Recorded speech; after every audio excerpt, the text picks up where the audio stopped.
Kerajaan Kutai.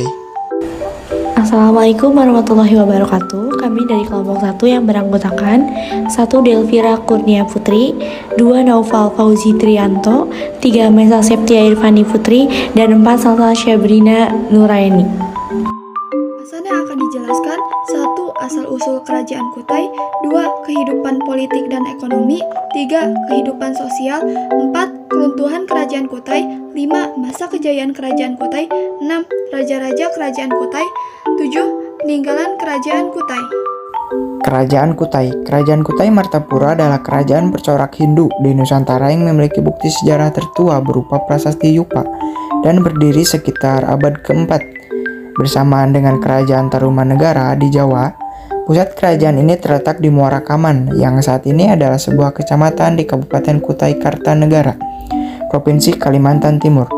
Nama Kutai diberikan oleh para ahli mengambil dari nama tempat ditemukannya prasasti yang menunjukkan eksistensi kerajaan tersebut.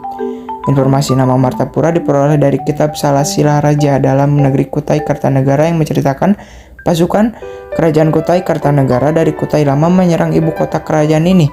Bahasa yang digunakan juga ada dua, yaitu bahasa Sanskerta dan bahasa Kutai. Kemudian ada kehidupan politik dan ekonomi Kerajaan Kutai Martapura. Yang pertama, kehidupan politiknya. Raja pertama dari Kerajaan Kutai adalah Raja Kunduga. Dari namanya jelas bukan nama Sanskerta, tetapi nama Indonesia asli. Kunduga diduga seorang kepala suku penduduk asli yang belum banyak terpengaruh budaya India. Namun, raja-raja yang berikutnya berbudaya India dan memakai nama Sanskerta, yaitu Aswawarman dan Mulawarman. Jadi, Raja Aswawarman adalah orang Indonesia asli yang telah menerima pengaruh Hindu, kemudian memeluk agama Hindu dan mendirikan dinasti atau keluarga Kutai.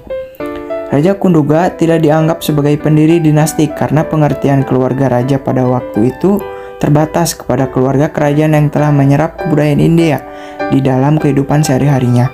Terus Raja Mulawarman telah dapat menciptakan stabilitas politik karena salah satu prasasti Yupa menyebutkan bahwa Raja Mulawarman adalah raja yang bijaksana, kuat dan berkuasa.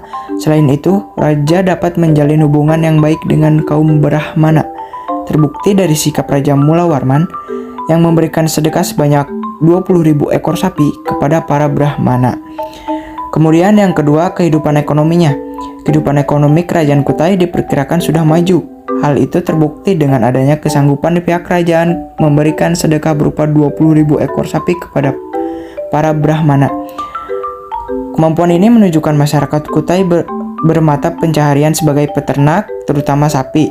Mata pencaharian lainnya adalah bertani dan berdagang. Mengingat letak Kutai yang berada di tepi sungai Mahakam yang subur, jalur lalu lintas pedagang lokal saat itu diperkirakan sudah memanfaatkan jalur sungai Mahakam. Bahkan diperkirakan sudah terjadi hubungan dagang internasional yang menggunakan jalur lalu lintas dari India, Selat Malaka, Laut Jawa, Selat Makassar, dan terus ke Filipina atau Cina. Kehidupan sosial Kerajaan Kutai. Berdasarkan prasasti Yupa, di Kutai telah berkembang suatu masyarakat yang memiliki kebudayaan hasil perpaduan antara unsur budaya India dan budaya lokal. Hal ini dapat dilihat dari golongan masyarakat yang mengenai bahasa Sanskerta dan dapat menulis huruf Pallawa, yaitu golongan Brahmana. Golongan lainnya adalah golongan kesatria yang terdiri dari kerabat Raja Mulawarman. Di luar kedua golongan Brahmana dan kesatria, terdapat golongan lain yang pada umumnya adalah rakyat Kutai Purba. Golongan itu merupakan penduduk setempat yang masih memegang teguh agama asli leluhur mereka.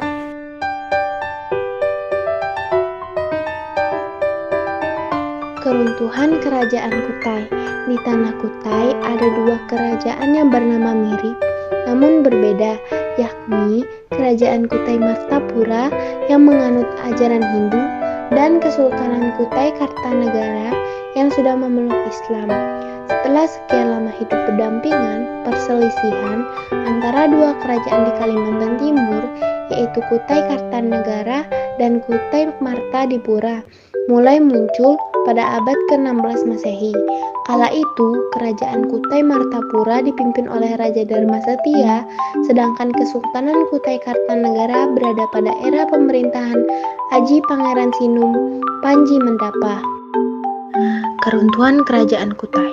Muhammad Syarif melalui buku Dari Jahitan Layar Sampai Tepian Pandan, Sejarah 7 Abad Kerajaan Kutai Kartanegara, menerangkan bahwa Kesultanan Kutai Kartanegara memenangkan perang dan menguasai wilayah Kerajaan Kutai Martapura sejak tahun 1635. Kemenangan tersebut menandai sejarah baru, yakni dengan munculnya Kesultanan Kutai Kartanegara ing Martapura yang memeluk Islam.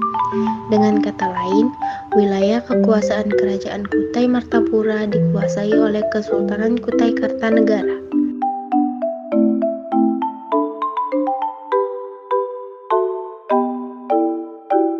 Kejayaan Kerajaan Kutai.